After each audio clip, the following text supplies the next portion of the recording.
This message I have today is for anyone who's thought that they've reached the end of their rope. While this message is mainly for furries, it really applies to anyone that's thinking of suicide. I've put this off so many times. I keep trying and restarting again, and I'm not happy with the quality. And the truth is, it's so personal. So I'm just going to say it here, and I'm going to tell you a story. And the story is that time I almost killed myself. Let's rewind to 1995. I had just gotten out of the active duty Army. I got in the Army in 1992, right after I got out of high school, and became a, my MOS was a 13 Fox Forward Observer. The job of the Forward Observer is to go forward of the friendly units and direct artillery fire or naval gun fire or close air support. And I did a tour overseas. In 1993, my unit of the 24th Mechanized, Charlie Company 164, was activated. And we were sent over 2 weeks after Black Hawk Down, although other components of my unit were sent over literally while Black Hawk Down was going on. They were on a C5. We put our 577 TOC on a C5 and sent it over. I was there from October all the way into spring of October 1993 until spring of 1994. I apologize for the rambling nature. I have no script. I'm just going to say it. So after 1994, I was dealing with some fun minor PTSD stuff. I really won't go into details or talk about that too much. But there was one thing that I was dealing with, and that was my sexuality. If you were ever in the military in the 90s and you were gay, that was probably the worst thing. Like, if you were found out to be gay, you were summarily discharged. Like, immediately. You would have your final formation on Friday night for the battalion or the battery. Come back Monday for the battalion formation and someone's missing. And you're like, where's so-and-so? And it'd probably be, oh, didn't you hear? He's a bleeping blanky blank butt fucker, you know. He and another guy were caught on the Savannah boardwalk kissing. So he's gone. I mean, that's fast. If you got a DUI and were in an accident where you killed someone, you stuck around for up to a week, probably in the brig or probably not in the brig. Maybe you didn't get an accident, didn't hurt someone, but you still were at the unit doing shit call detail. But if you were gay, you were gone instantly. Pack your shit, it's gone. So that was coming to terms with, and having to admit that to myself was vicious. So there was a guy who was really kind of my boyfriend that we spent all our time together. And to be honest, it was awesome. Yeah. While we didn't spend time sexually together, we did hang out all the time, we gamed, drank. And at the end of my ETS, we both decided to move to Idaho together, to his hometown, and go to college and spend time there.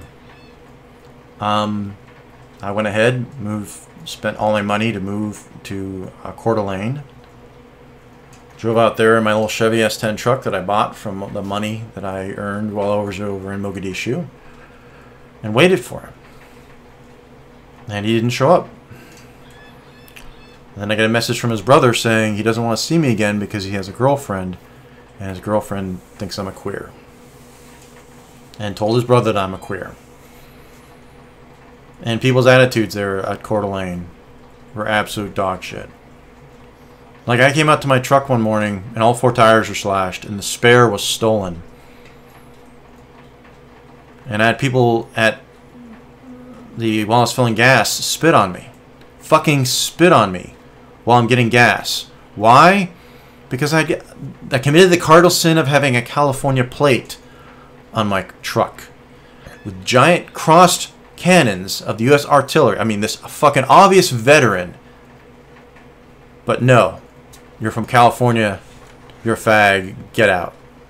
I've been to some racist places. Like, when I was in the South, I went through Alabama, Florida. I mean, with the seedy parts of Florida, seedy parts of Georgia. I have met people that were just legitimately batshit fucking racist while playing paintball. And nothing compares to Idaho and their hatred for anyone that wasn't like them. For you to spit on a fucking veteran who's obviously a fucking veteran because they have California fucking plates. You put fucking go home stickers. Fuck you, you un-American piece of shit. I'm getting off on a bit of a rant here, but even now, 23 years later, it still pisses me off. And when you're a 21-year-old fucking kid in the middle of nowhere, away from home, no fucking friends, it was viciously brutal. Like that was it. I felt like I was done. There's nothing for me here. My fucking best friend told me to fuck off. Family, his friends have shunned me. And that's when I loaded my SKS. And I remember looking down the barrel of it and playing with the trigger and just a little bit of pressure, just a few pounds of pressure, and all the pain will end. Just a little bit. And then the phone rang, and I almost blew my head off. It was my friend Scott in San Diego from my hometown. And I talked to him for a good hour. I just cried and just let it all out and explained everything. And he basically cheered me up and said, "Motherfucker, come home. That's not your home." And he wired me some money so I could come home to ship anything that wouldn't fit in the back of my truck, and I drove home. And within a few days of coming back, moving back into your parents' house, it's like when you've been out in the military and you've been out and overseas, you've done these things, and now you got to fucking come home to your fucking parents' house again. Like, talk about feeling defeated. God, it's terrible. But in reality, it was also kind of relieving. Within a few days of me coming back home, moving back in with my parents, I went over to the recruiter of the National Guard. And they, right then and there, had me raise my right hand. And I got a huge signing bonus for coming back in the National Guard.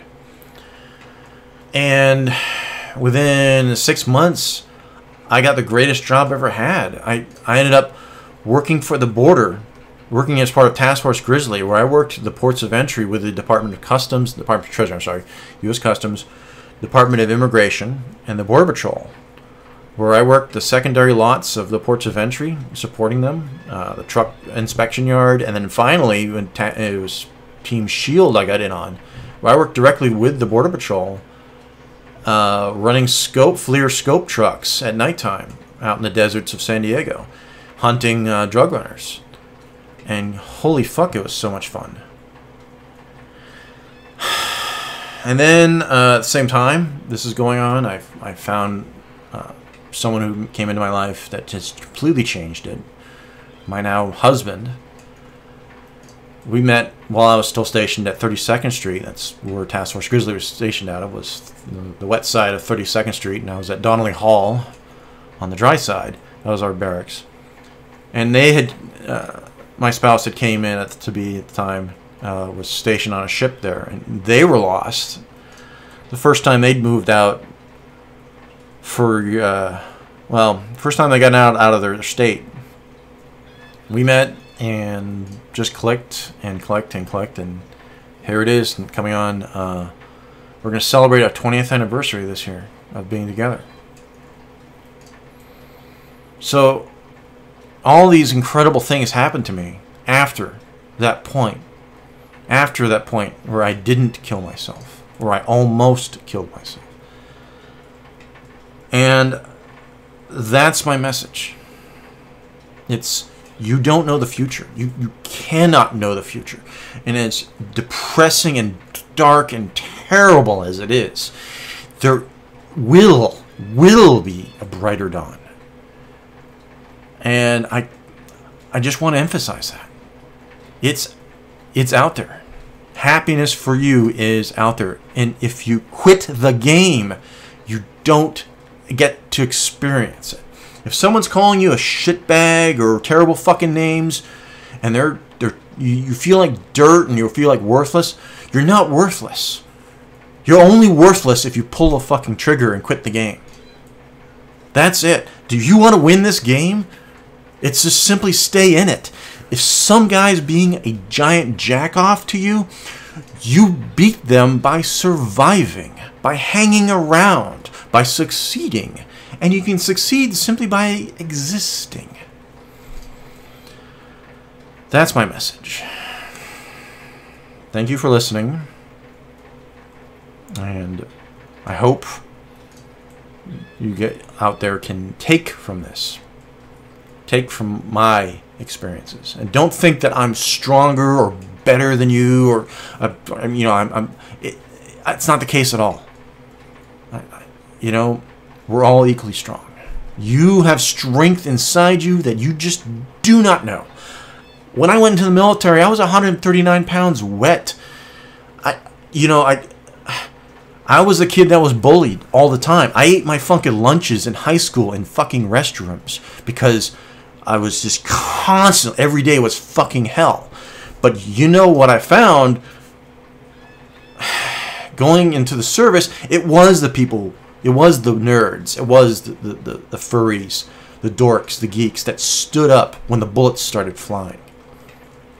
Not the jocks. The guys who had their lives set in a silver platter, they were the first to break. The first to fucking cry. So, just endure. Survive. Lean on your friends. Hold on. If you're getting this message from a friend, it's maybe because they're concerned about you. And that's a great friend to have who's reaching out to you and saying, hey, are you all right? And answer yes and have fun. Even if you're feeling like dog, let them know. Anyway, I'm rambling like a motherfucker here, so I apologize. Just survive. Don't quit the game. Don't give up. Just don't give up. That's what I want to say. Thank you.